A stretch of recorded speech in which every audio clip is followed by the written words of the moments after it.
Shalom, shalom. Bienvenue sur ma page YouTube. Je suis le pasteur Tala Assertier, mais également bienvenue dans un moment d'édification et de prière. Aujourd'hui, nous allons lire dans le livre de Romains, chapitre 10 et le verset 17 uniquement. Je vais lire à partir de la version Louis II. Là, il est écrit: Ainsi, la foi vient de ce qu'on entend, et ce qu'on entend vient de la parole de Christ. Amen. Aujourd'hui, je vais partager avec vous sur ce que j'ai intitulé « Quelle foi as-tu » ou alors « As-tu la foi qui sauve ?» Prions. Seigneur, nous te bénissons pour ce moment de partage. Saint-Esprit de Dieu, parle-nous et ouvre les oreilles de notre entendement afin que nous puissions écouter et comprendre ta parole. Au nom de Jésus-Christ. Amen. Bien-aimés, aujourd'hui, plusieurs personnes se revendiquent avoir la foi. C'est une bonne chose d'avoir la foi. Mais sauf que plusieurs personnes sont ignorantes du fait qu'il y a plusieurs types de foi. Il y a plusieurs types de foi. La foi n'est pas seulement comme nous entendons dans la parole de Dieu. En réalité, si nous considérons la première partie du texte que nous venons de lire, il dit que la foi vient de ce que l'on entend. Si on se limite simplement à cette première partie, vous voyez que la foi est créée naturellement dans le cœur de l'homme à partir de ce que cet homme se dispose de manière régulière à écouter. Par exemple, si tu te disposes régulièrement à écouter, par exemple, des négativités, c'est-à-dire à écouter des choses qui te font croire que tu n'es pas né pour réussir, que tu n'es pas né pour avancer. Si le son de cloche qui retentit fréquemment dans tes oreilles, c'est ce type de parole, alors ça va créer en toi un type de foi. Et cette foi sera une foi négative parce que ça va influencer ta vie à t'amener à croire que tu ne peux pas réussir, bien que tu n'es pas fait pour réussir.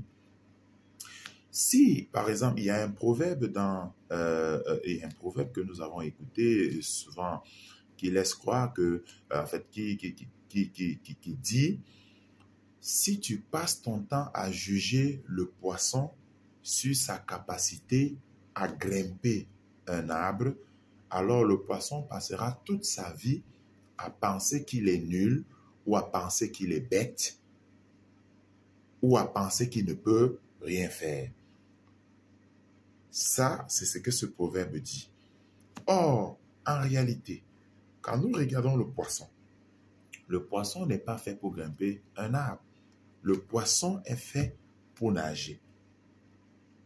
C'est la même chose avec nous les hommes. Le Seigneur a créé tous les hommes sur la terre pour que les hommes placent en lui leur foi. Et c'est par la foi que nous plaçons en Christ, en Dieu, que nous allons mener le style de vie qui plaira à Dieu. C'est par la foi que nous plaçons en Dieu que nous allons avoir un style de vie qui sera orienté et gardé par la parole de Dieu. Mais aujourd'hui, nous avons remarqué que beaucoup de personnes placent leur foi dans diverses choses. Ils placent leur foi dans des choses qui ne peuvent pas leur sauver. Ils placent leur foi dans des choses qui ne peuvent pas les sortir des situations dont ils traversent. Aujourd'hui, beaucoup de personnes, par exemple, placent leur foi dans ce que nous appelons la tradition. Chacun de nous a un arrière-plan. Et beaucoup de personnes placent leur foi dans leur arrière-plan. C'est pas comme si avoir un arrière-plan est mauvais, mais si tu places ta foi dans ce que ton arrière-plan te dit, qui n'est pas fondé sur la parole de Dieu, certes, ça va créer une certaine foi dans ta vie. Si tu places, par exemple, ta foi, ou alors si tu es plus enclin à écouter ce que la culture dit, ta culture, si tu es plus enclin à placer ta foi dans les dictons, dans ce que la société te moule à être, ça va créer une certaine foi dans ta vie, mais sois-en certain que quand tu seras dans les difficultés, cette foi-là ne pourra pas te sauver. La seule foi qui peut sauver l'homme et le sortir des situations qu'il vit et qu'il sera appelé à faire face au courant de son existence, c'est la foi qu'il place dans la parole de Dieu. C'est pour cela que notre texte, dans Romains chapitre 10 et le verset 17, la deuxième partie de cette parole dit « Et ce que l'on entend vient de la parole de Dieu. » Ça, c'est une orientation précise sur le type de foi que toi tu dois avoir. Ce que tu devrais entendre, qui doit produire en toi la foi qui va t'amener à être agréable à Dieu, c'est quand tu écoutes la parole de Dieu. Vous savez, écouter la parole de Dieu façonne la vie de l'homme. Ça taille la vie de l'homme à la mesure de la statue parfaite de Christ. Si Dieu ne voulait pas, autant pour moi, que les hommes placent leur foi en lui, il n'aurait pas pris la peine de quitter le ciel, de descendre sur la terre, de venir investir sa vie, de venir supporter les méfaits des hommes, les injures, les bastonnades, le ridicule, le rejet, parce qu'il voulait mourir à la croix pour toi et pour moi. C'est justement parce que le Seigneur Dieu, sachant ce qui est bien pour toi, sachant ce qui peut amener l'homme que tu es, que je suis, amener une vie agréable, non seulement à nous-mêmes, mais à Dieu. Il savait que si nous plaçons notre foi dans sa parole, alors ça lui permettrait de tailler nos vies. Ça lui permettrait de nous enseigner à vivre comme il veut. Vous savez, bien-aimés, si tu n'as pas foi en quelque chose, tu n'y accorderas pas de l'importance. Beaucoup de personnes aujourd'hui placent leur foi dans les coutumes. Beaucoup de personnes aujourd'hui placent leur foi dans la magie. Et c'est pour cela qu'ils y accordent leur temps à ces choses. Beaucoup de personnes placent leur foi aujourd'hui dans les tradis praticiens, ce que nous appelons communément les marabouts. Ils placent leur foi dans ces gens et dans ces choses. Beaucoup de personnes placent leur foi dans leur gris-gris, dans les charmes. Et voilà pourquoi ils sont capables d'investir leur temps dans les charmes, dans les gris-gris chez les marabouts. Ils sont capables d'investir leur argent. Ils sont capables d'investir leur énergie dans ces choses. Sauf qu'au finish, ces choses ne leur apportent que malheur et souffrance et mort. Bien-aimé, aujourd'hui, le Seigneur voudrait que tu places ta foi dans sa parole. Toi qui m'écoutes aujourd'hui, peut-être tu n'as jamais eu le temps d'investir dans la parole de Dieu. Peut-être tu fréquentais même une église, mais tu le faisais simplement peut-être pour plaire à X ou à Y. Peut-être tu utilisais peut-être les résidus de ton temps. Peut-être quand tu as tout fait ce que tu avais à faire et que tu trouves que peut-être tu t'ennuies, alors tu décides bon, que j'aille peut-être à l'église juste pour passer le temps. Non, ça, ce n'est pas investir son temps dans la parole de Dieu.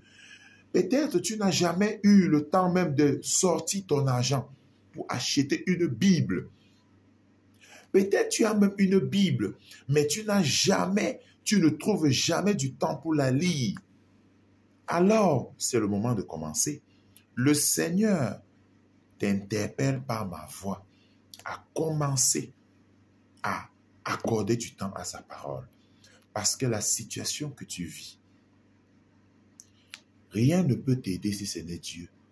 Et Dieu, c'est sa parole.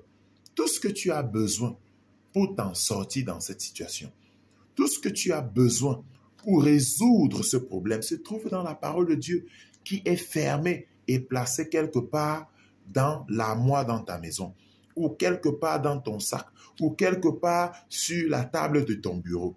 Mais sauf que tu n'as jamais pris le temps d'ouvrir cette parole pour découvrir la solution que Dieu a placée à ce problème. Cette maladie que tu vis, cette situation impossible que traverse ta famille, cette situation difficile que tu traverses dans ton lieu de service,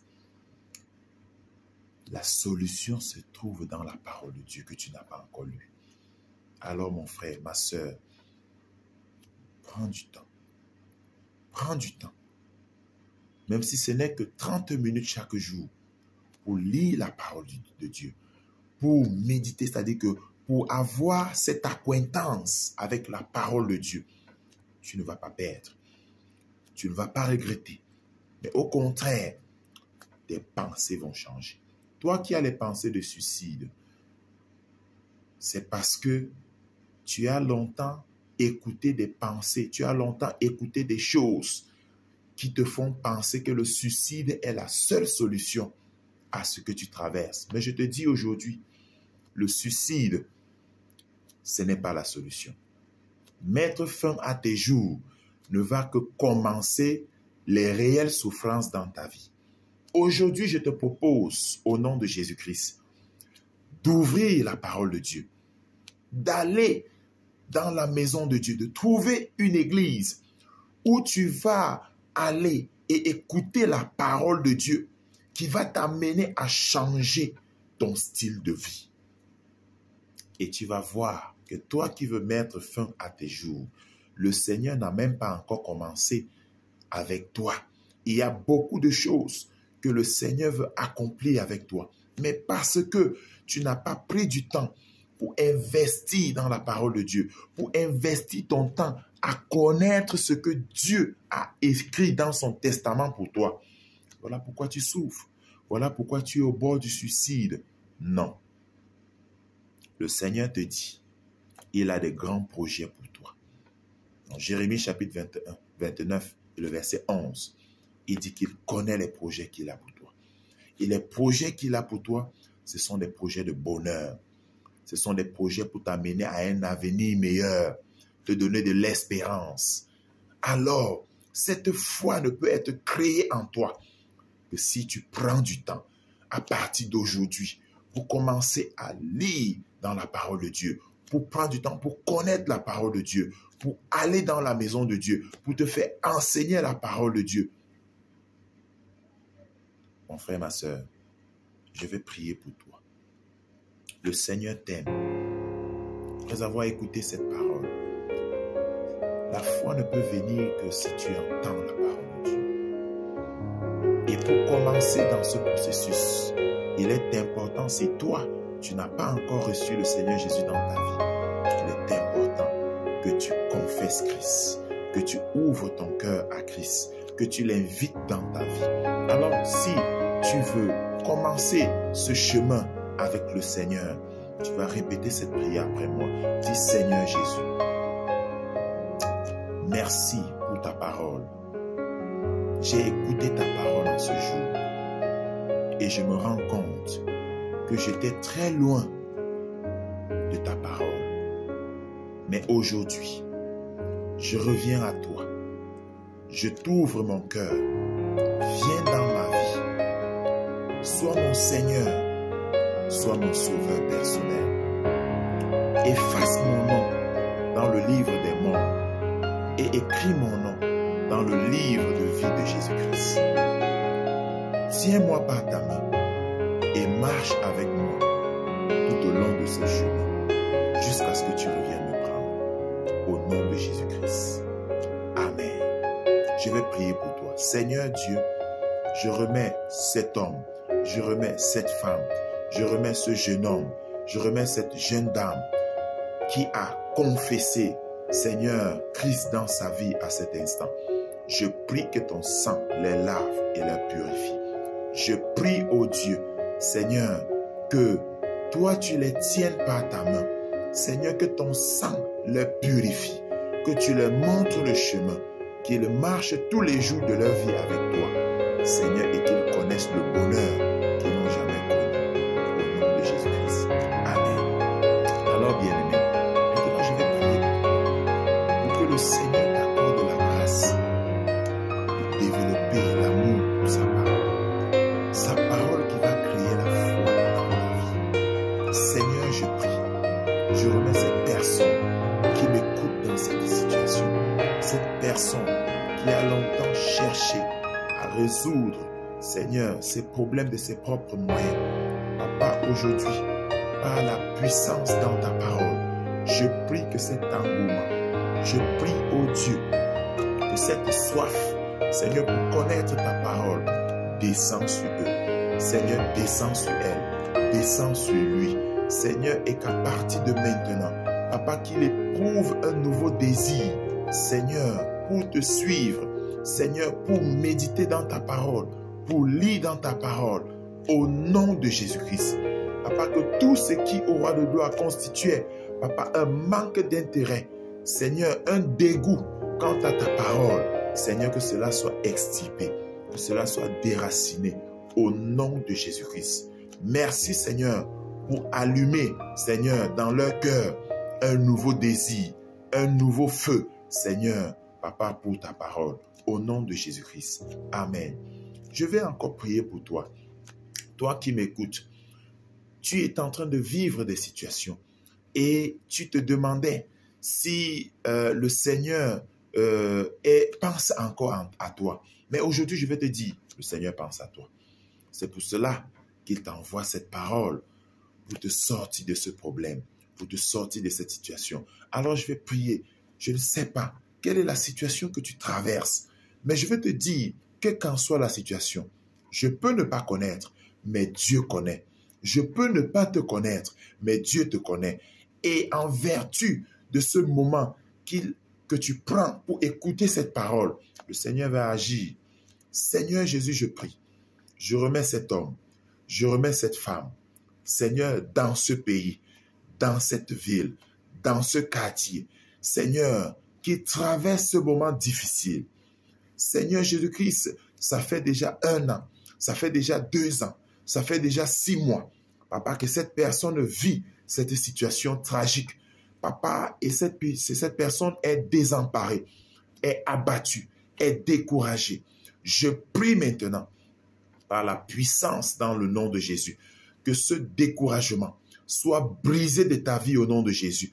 Que cette fatigue par rapport à la vie soit détruite au nom de Jésus. Je commande que le Seigneur intervienne dans cette situation, que le Seigneur intervienne dans ce problème, qu'il te libère, qu'il t'affranchisse et qu'à partir de ce moment, que tu vives la vie que Dieu veuille que tu vives. Qu'à partir de cet instant, que tu sois libéré, que tu sois affranchi. Toutes les flèches de l'ennemi qui volaient en ta direction, je place le bouclier de la foi. Toi qui n'arrivais pas à dormir dans la nuit, toi qui n'arrivais pas à être en paix, je prie qu'à partir de maintenant, que les esprits de tourment quittent ta vie au nom de Jésus-Christ. Que la paix de l'Éternel soit ton partage. Au nom de Jésus-Christ. Amen. Merci pour avoir passé ces quelques minutes de partage avec nous. Vous pouvez partager la vidéo et nous mettre un pouce et écrire un commentaire. Que le Seigneur vous bénisse. Portez-vous très bien.